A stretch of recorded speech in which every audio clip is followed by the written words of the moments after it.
Is there really such a thing as good debt? Is borrowing for a college education a smart investment?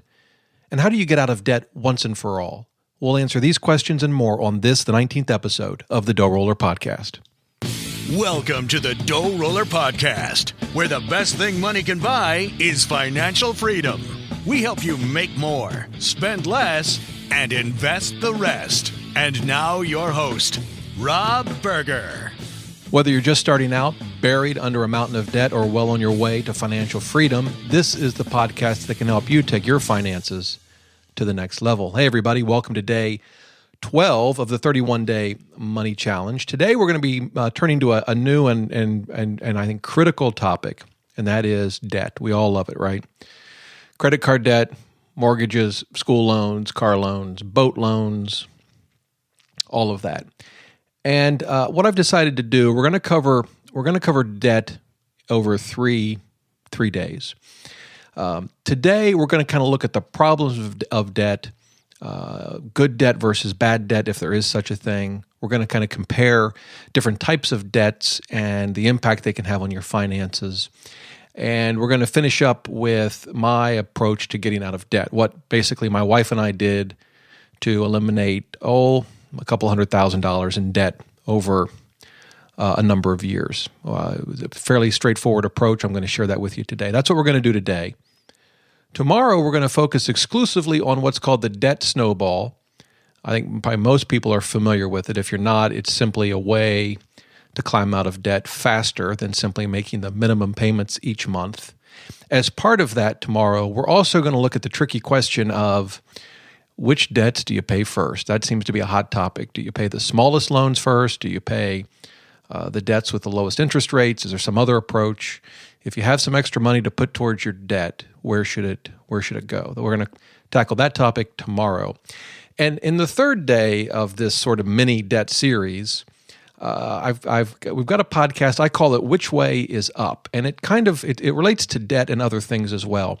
You know, there are competing and sometimes conflicting financial goals. For example, we may want to save for an emergency fund.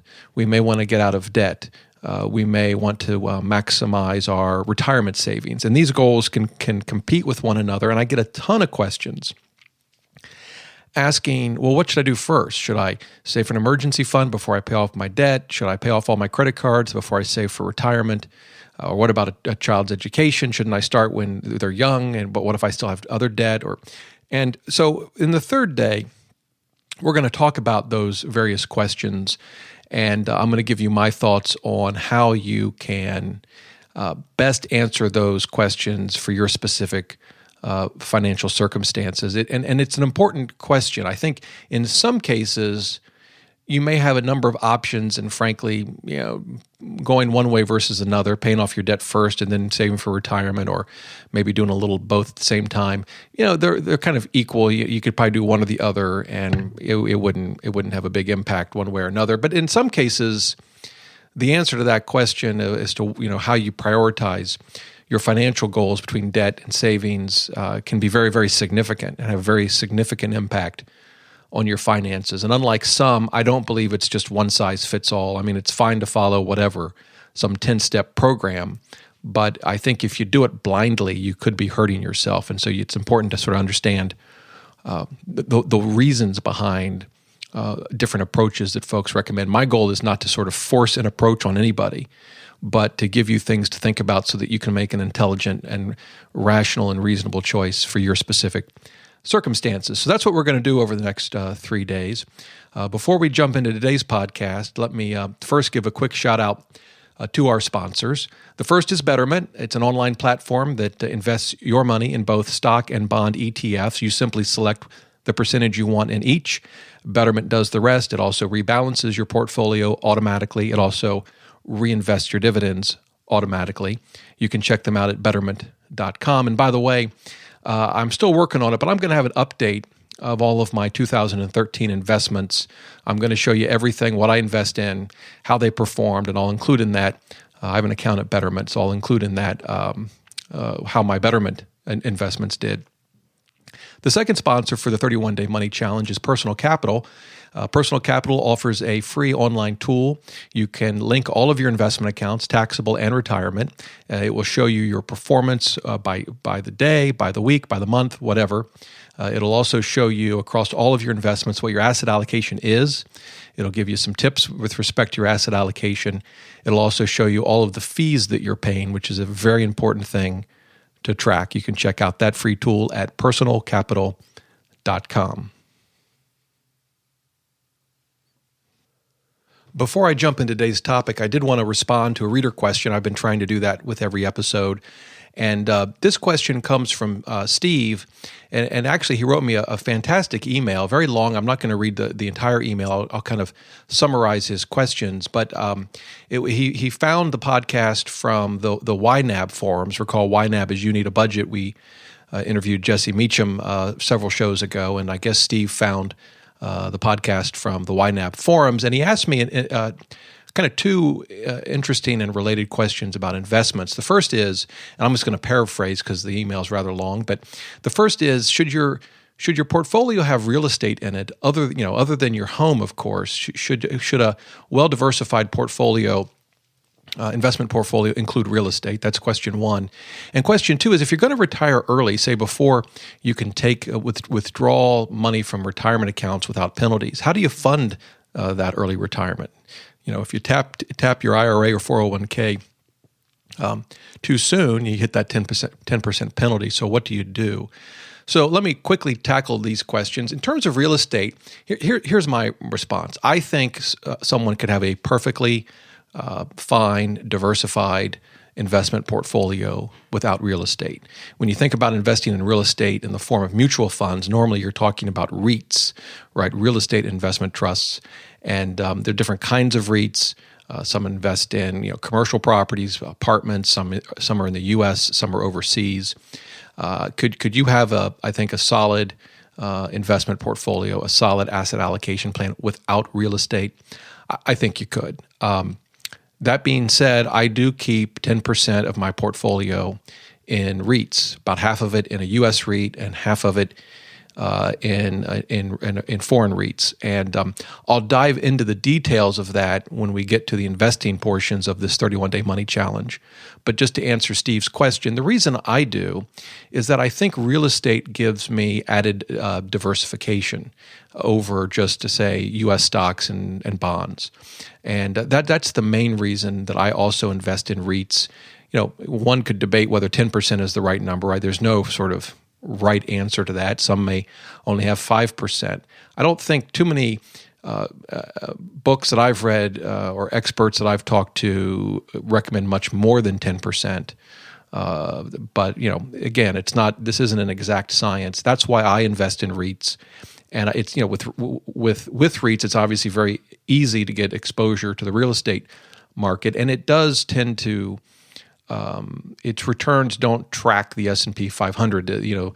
Sometimes it seems harder and harder to get real diversity between different asset classes, and real estate is at least one where you still have some of that diversity. So that's why I have real estate in my portfolio. But again, if someone came to me, and I always ask the question, how would I react if my children came to me and asked me this question? So if my son or daughter came to me and said, Dad, I've got this diversified investment portfolio, but I really just don't think I want to invest in REITs, I'd say, fine, great, no issue there at all.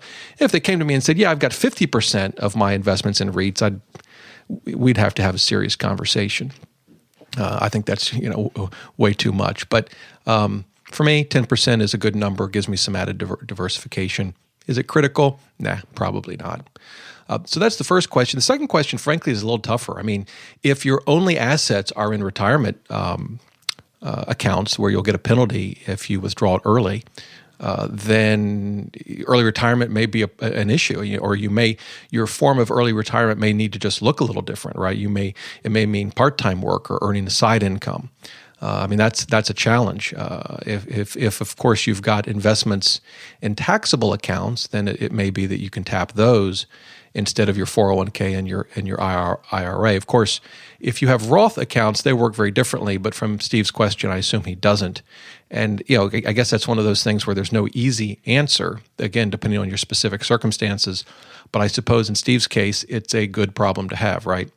Okay, so with that, let's go into the main topic for today: debt. I'm going to cover 5 things in this episode about debt. The first is, you've probably heard this, good debt versus bad debt. What in the world are people talking about, and is there such a thing? To me, the answer is yes. There is. Some debt is more is less harmful than others. I guess I'd put it that way. So, what is good debt? What is bad debt? To me, good debt is debt that you use to buy an asset that goes up in value and or generates income. Bad debt is everything else. So, and that's not the only consideration. In other words, you can have too much good debt, right? So just because I classify something as good debt doesn't mean that it's debt that I think I should take on, or that if someone came to me and asked about a specific circumstance, I would think it's debt they should take on.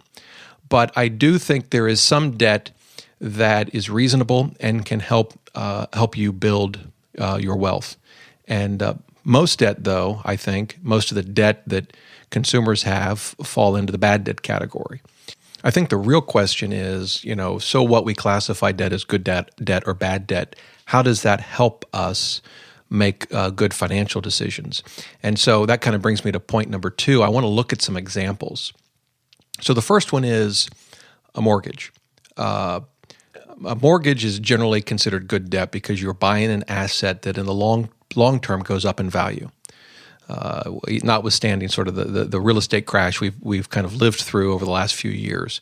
Over the long term, a mortgage or a real estate goes up in value, typically at the rate of inflation over very long periods of time. I mean, certainly within certain markets, you can have bubbles and real estate can go up or down significantly. But when you spread that out over many, many years, over many, many markets in the U.S., it by and large goes up by the rate of inflation. And so in that sense, a mortgage, I think, is good debt. Now, I think that you can take on a bigger mortgage than you should, and we've certainly seen examples of that. The other thing that mortgages can cause you to do is spend more for a home than you should. Now, I'm going to have an entire episode on mortgages, including what I think you should, how you should look at mortgages in terms of how much you not just how much you can borrow, not just how much you'll qualify for, but how much you should borrow. And I'll even talk about that in a few minutes in this podcast. But I generally put mortgages in the good debt category as long as you're not overspending for home and you're not stretching your budget too much. I also put debt for rental properties, rental investments in the good debt category. Now, again, folks can stretch themselves too thin. If you've listened at all to Dave Ramsey, his story about going into the real estate business and I can't think he was completely leveraged, probably to a degree that the vast majority of people would never go. I mean, he from what I understand, it was a very extreme circumstance, but you think of good debt like dessert. Yeah, it's good, but too much of it's a bad thing. And so you've got to be very careful as to how much debt you take on. I mean, I know in my case, I own with a business partner 4 rental properties, but we're very cautious about how much we borrow. We have ample reserve to handle. We could have all 4 properties without a tenant, and we would have no problem paying the mortgages. So it's a very safe investment, but it does involve some leverage. It does involve some debt, but it's generating income for me, both in the form of rental income as well as appreciation over the long term of the properties. So that's the second example that I would put in the category of good debt. Car loan. Car loan I would put in the category of bad debt. I wouldn't put it in the category of the worst debt. We'll come to that in a minute. But for me, the goal should be pay cash for a car. And when my wife and we got married, we had a car already that wasn't worth a whole lot, a used car, but it was paid for. We bought our first car when we adopted our children in 1995, and we borrowed the money to buy the car. I remember it was a Plymouth Grand Voyager. Man, it was sweet. It was the first minivan that I was aware of anyway that had the sliding doors on both sides. We take that for granted now, but I'm old enough to remember when minivans had a sliding door only on one side, and we adopted both our children at the same time, and so it was like, this is perfect. I can put one in the back seat on one side of the van, and honey, you can put the other our other child on the other side. And so anyway, we borrowed for that car. I mean, was it the end of the world? No. Did it wreck our finances? No. But as I learned more about personal finance and about how to manage our money, I came to the conclusion that generally you shouldn't borrow to buy a car. You should buy what you can for cash.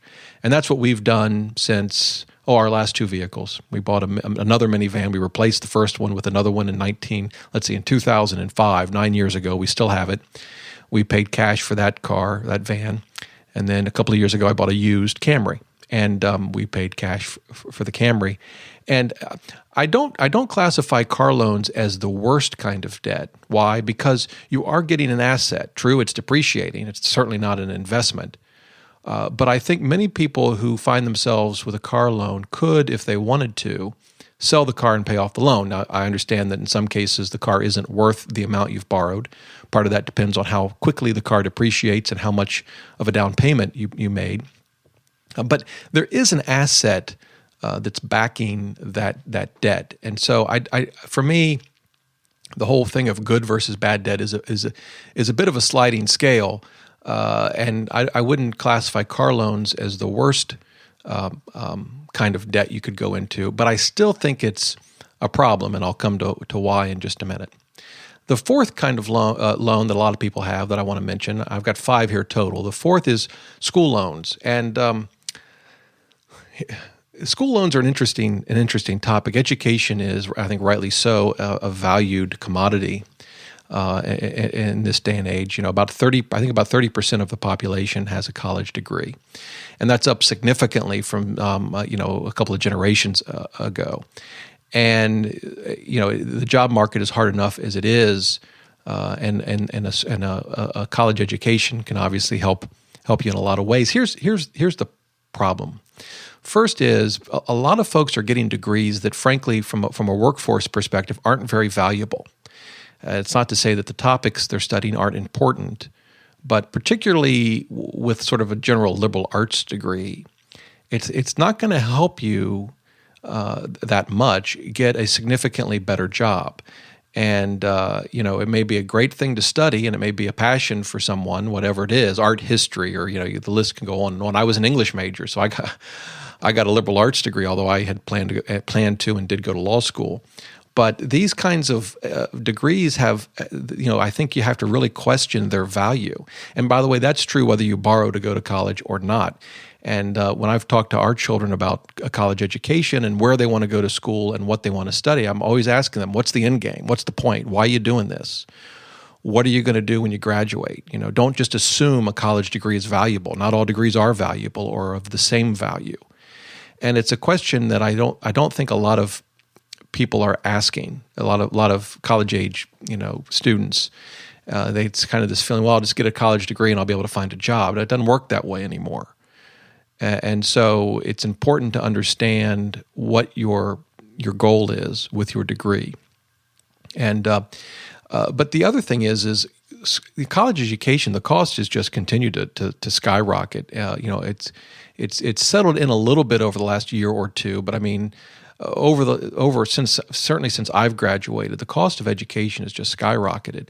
And so, today it's not at all unusual for someone to graduate with certainly tens of thousands of dollars in school loans, and in some cases 6 figures. And when you saddle yourself with that kind of debt, it has an impact on your life typically for decades. I mean, it really can have a serious impact on your options and your finances for a very, very long time. I mean, in my case, I graduated from law school with about $55,000 in debt, which this was now more than 20 years ago. So I would say in today's dollars, it's certainly probably, I'd say, low 6 figures in debt, which took my wife and I probably 16, 17, 18 years to pay off. I mean, it took us a long time.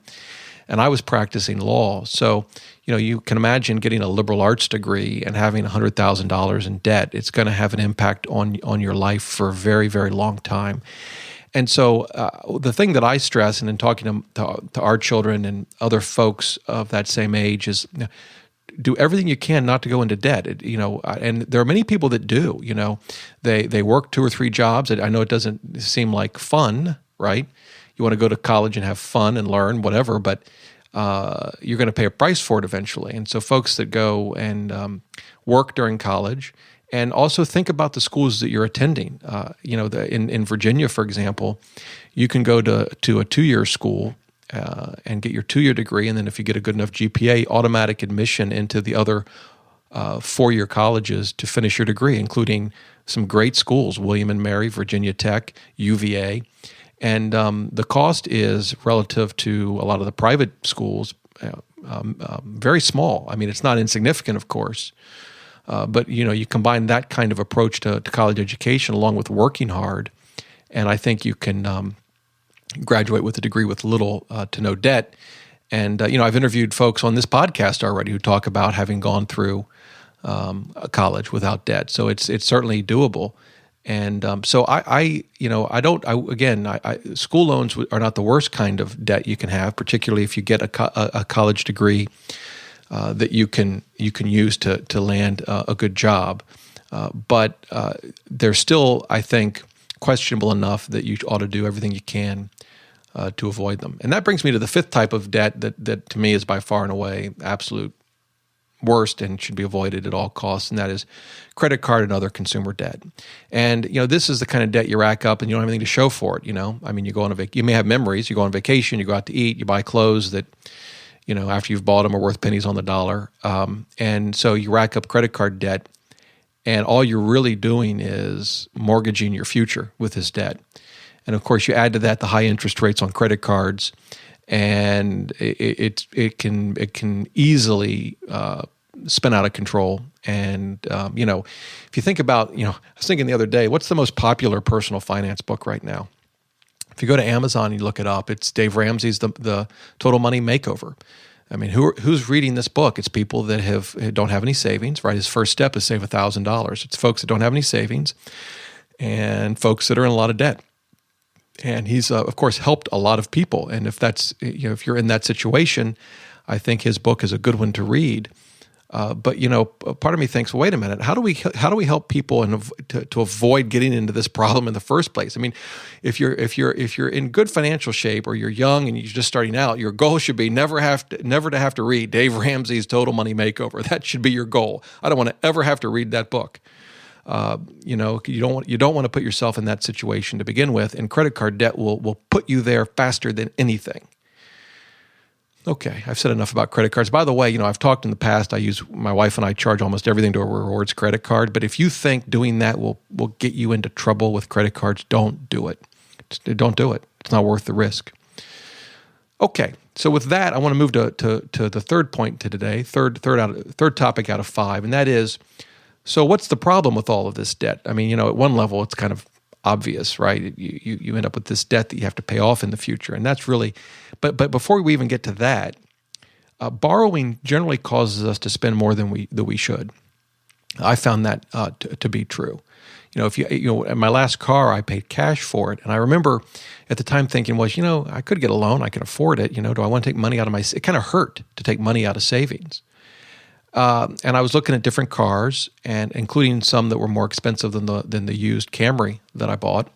And I thought, no, I need to pay cash because it is going to hurt when I take this money out of the bank, and it should hurt. And if I borrow, it's not going to hurt as much, but it's not because I'm not spending the money. I'm just tricking myself into thinking that it doesn't hurt because it's just a payment each month. It's much, much smaller than obviously paying cash. Borrowing to buy something causes us to spend more than we should. It somehow gives us comfort in what we're doing, and we shouldn't have that comfort. It should be uncomfortable when we're spending that kind of money. Now, obviously, most people can't pay cash for a home, and I understand that. But for cars and for our month-to-month spending, it should be cash. And borrowing, I think, causes us to spend more than we otherwise would. And the second problem with debt, as I've alluded to, is we're basically spending our future. We're taking away options for ourselves. And one of the great things about being out of debt for us, and we have our mortgage, but that's it, is the options that it has in terms of what I do for a living, what my wife does for a living. She stayed at home with our children, and now she works part-time in an adoption agency. It's a charitable organization.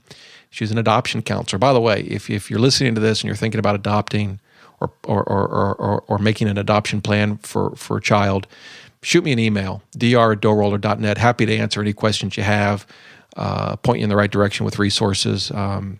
My wife and I adopted our children now 20 years ago, 19 years ago. And she, as I said, she works as an adoption counselor. So we've spent a lot of time in this sort of area, and she's very knowledgeable about it. So that's just an aside. But if you're thinking about adopting, or you know someone who is, feel free to shoot me an email. Happy to talk to you. Happy to put you in touch with people that can help you. Okay, so with that, let's go to the fourth of 5 topics, and these are my rules of debt. And you've probably already figured this out, but this is sort of the rules that we live by now. We haven't always lived by them. I don't want you to get the impression for a moment that we've always had this thing figured out. We haven't, but we've had credit card debt, car loans, school. I mean, we've had basically all of the things I'm talking about. But now here are the rules I live by. 1, mortgages are good debt. However, I've found that if you can keep your payments under 20% of your gross income, and ideally under 15%, it's much more comfortable. When you start to get above 20% for your monthly mortgage payment of your gross income, particularly if you have other debt, things start to get very uncomfortable. I think you need to work hard to keep your payments under 20%, ideally under 15%.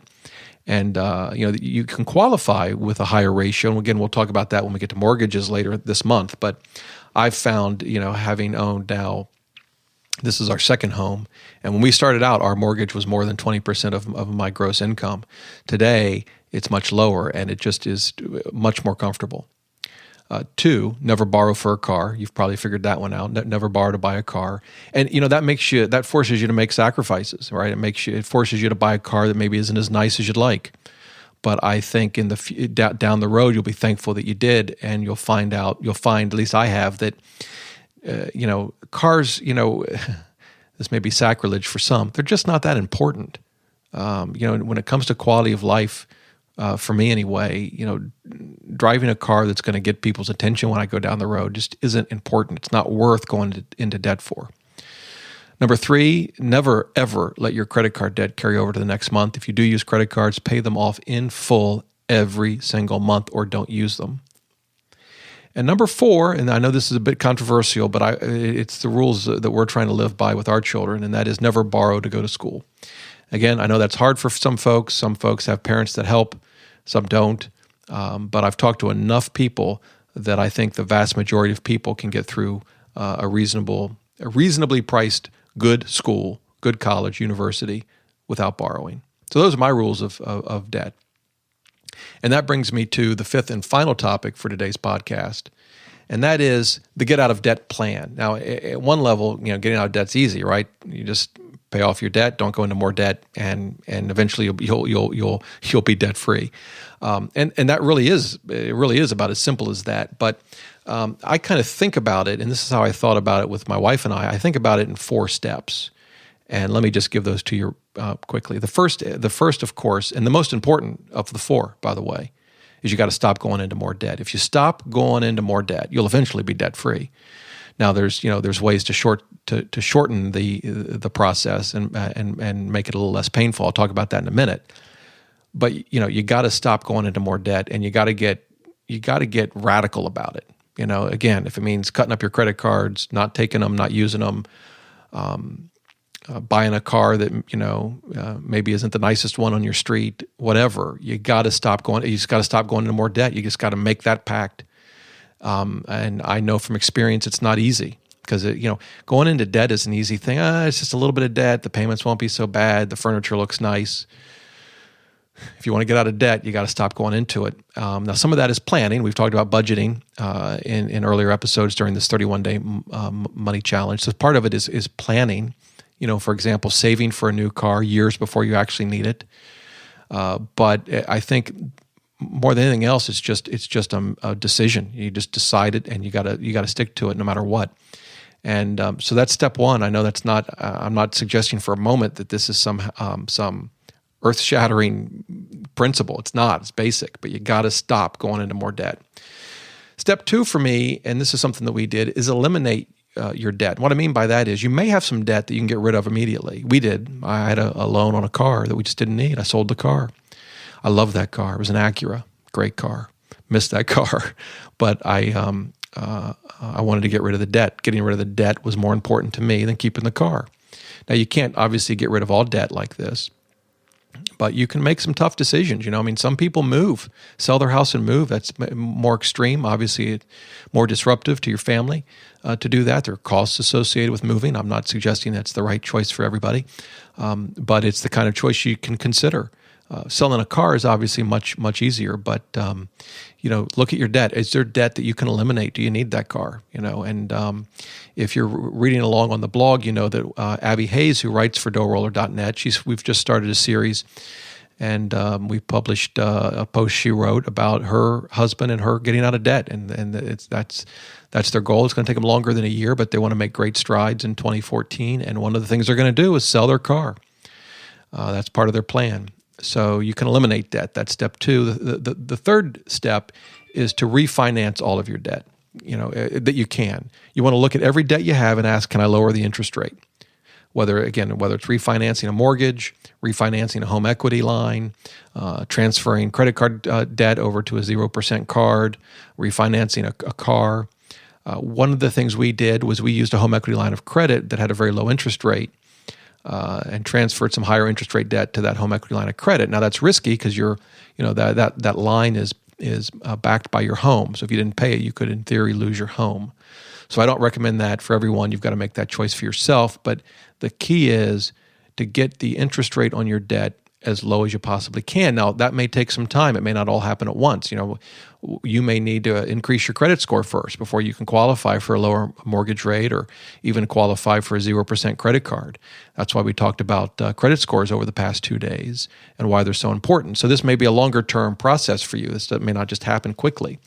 But getting your interest rates as low as possible will obviously result in you paying less interest. It'll get you out of debt faster. And by the way, when we get to the third day in this debt series, we talk about which way is up. What do you do first, debt versus emergency fund versus saving for retirement? Having low interest rates on your debt gives you a lot more flexibility when it comes to how you're going to tackle all of those competing goals. So there's just a lot of good reasons to get that to get the interest rate on your debt as low as possible. And then the last step, the fourth step, is what we're really going to talk about tomorrow, and that's the debt snowball. And it's really, the primary way you should think about tackling your debt. We'll talk about it tomorrow. You may have also heard of the debt avalanche. Sometimes I think these terms it's a little bit overkill, but we'll talk about all that in tomorrow's show. It's basically the same process my wife and I used, and so that's what we'll cover tomorrow. So that's it for today's episode. I hope you join us again tomorrow, because the debt snowball is a really important thing to understand. I mean, we're going to look at some related concepts too. For example, the difference between paying the minimum payment on your credit card, for example, versus paying extra, and the difference in how long it'll take you to get out of credit card debt and how much you'll pay is just eye-popping. I mean, it's just startling that it can be as big a difference as it is how long it'll take you to get out of credit card debt if you make the minimum payment. It's really something, and we will look at that tomorrow. So that brings the show to a close. I hope you found this episode helpful as a first of 3 on getting out of debt. As always, you can find the show notes to this episode at DoughRoller.net/podcast19. Feel free to email me at dr@DoughRoller.net. Love to get your questions and comments. You can also leave a voicemail with a question or comment. Just go to speakpipe.com/ DoughRoller. If you haven't already, please subscribe to the podcast. Just go to DoughRoller.net/iTunes. That'll redirect you to the iTunes page where this podcast resides. You can subscribe and leave a review. I love to see the reviews. They, the good and the bad, they help me make the show better. And lastly, if you haven't already, you can sign up for our newsletter, DoughRoller.net/newsletter. It goes out every Saturday, packed full of resources and tips to help you make the most of your money. Until next time, remember, the best thing money can buy is financial freedom.